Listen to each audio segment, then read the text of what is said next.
What's going on, world? This is your boy Nick from Toe Tech, and today we're going to be discussing the PlayStation 5 Pro and is it worth it?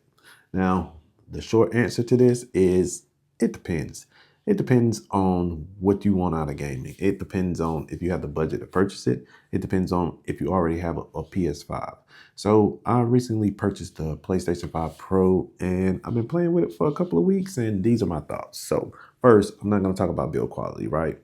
You've seen hundreds of videos, maybe even thousands of videos talking about build quality. Build quality is the same.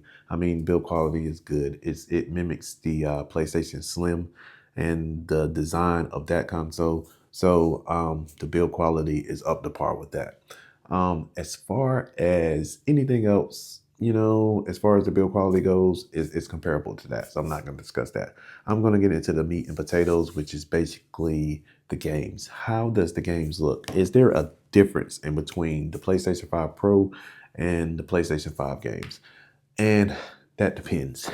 It depends. It depends on if you have a good TV, right?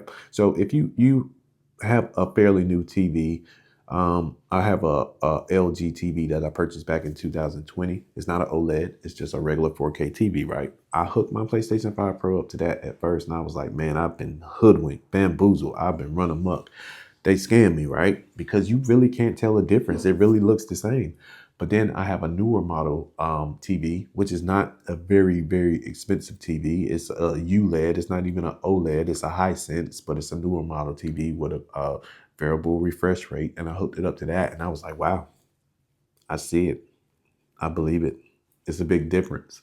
And even with that, the difference is not mind blowing. It's not something where you hook it up and you're going to see something totally different, right? That's not going to happen. It's not like the first time I ever seen Call of Duty on Xbox 360 when that first came out, Call of Duty 2. I was like, whoa, what in the world is this? But this is more like a refinement than a generational leap.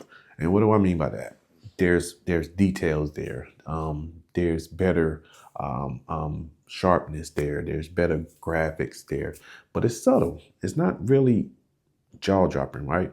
So you're gonna get the differences, and the thing about it is the difference in the PlayStation 5 Pro versus the PS5 is the difference in $700. That's how I look at it. Is it $700 better, or is it a $700 difference between the PlayStation 5 and the PlayStation 5 Pro? And I would say no, it's not. It's not. But if you're the type of person that needs everything new, this guy right here, you like the new things and you like the best of things, this is a good console. Can you see the difference? Yeah, I can see the difference. I can really see the difference. It depends on what TV you have, though. I can see the difference in it, though. And the thing about it is, when I hooked it up to my newer model TV and I played it, I was like, I really wasn't convinced that I could see the difference, right? And then it wasn't until I went back to the original PS5 and I was like, oh crap, there is a difference. There's a big difference. I can't play the original PS5 now because I'm used to that difference now.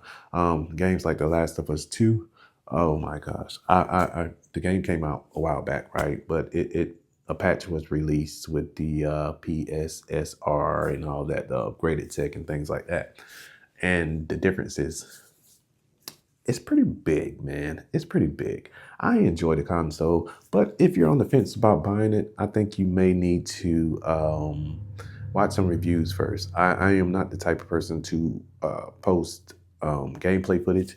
And for those of you in the comments, you can't post gameplay footage because you don't have a capture card. There's a capture card right here. There's one right here in my hand. I just don't want to post the footage because if you're like me and you're looking on YouTube, you really can't tell the difference in the footage on YouTube. You have to see it for yourself.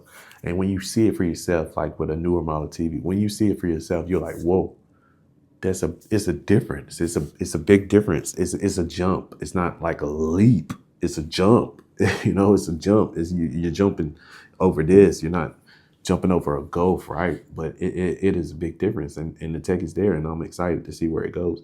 But if you are on the fence about buying it, don't think that this is something that you have to go out and buy immediately. It's not that. Some people would be better off waiting on the PlayStation 6, but for those enthusiasts that thrive on gaming and gaming is their hobby, gaming is my hobby. That's what I get into, and I want the best. If something is out there that makes my gaming better, you know, like the PlayStation Portal it makes my experience better, right? I'm gonna go ahead and buy that. If that's you, I think this console is a great choice. But if you're somebody who plays every now and again, if you're somebody who doesn't have the budget to purchase the console, I would say wait for the PlayStation 6. It's probably gonna come out in 2 more years anyway, you know. But I'm enjoying it. I like it, and I'm excited about the way the tech is going, and in the future of graphics, you know. And one of the other things that probably pushed me to purchase it, because I keep saying it all along that I like physical games, right? So this may be my last console generation. I don't know how it goes because I got a feeling that next gen, these consoles are going to be fully digital. And I might stay in this gen right here for longer. So that's why I went ahead and purchased the Pro, because that may be something that keeps me going in this gen while I got my disc, you know. Digital games are okay, but they're too expensive for me. And if you know, like I know, and people are saying, digital is better and things like that. But the thing about it is, you never really own anything digital, right? If the PlayStation Store goes down, all your games are gone, right? But the thing about it too is, you really don't own anything physical, because the way these games ship now is they don't really ship on the disc, not the full game anyway. You need to download a patch. So if the PlayStation Store goes down, you really can't play your physical games either. So we're in a catch-22, but I just like that physical games are cheaper than digital games, and I can let people hold it and borrow it and swap them out and things like that. And if I decide to sell it and things like that, you can't sell a digital game, you're just stuck with it and you pay full price, you know. But that's just my thoughts on the PlayStation 5 Pro, man. If you have the budget to get it and you're enthusiast like me, I say get it. I say get it. I think it's worth it for me. Will it be worth it for you? That's something you got to decide, man. I don't know. Drop your comments down below and let me know what you think, man.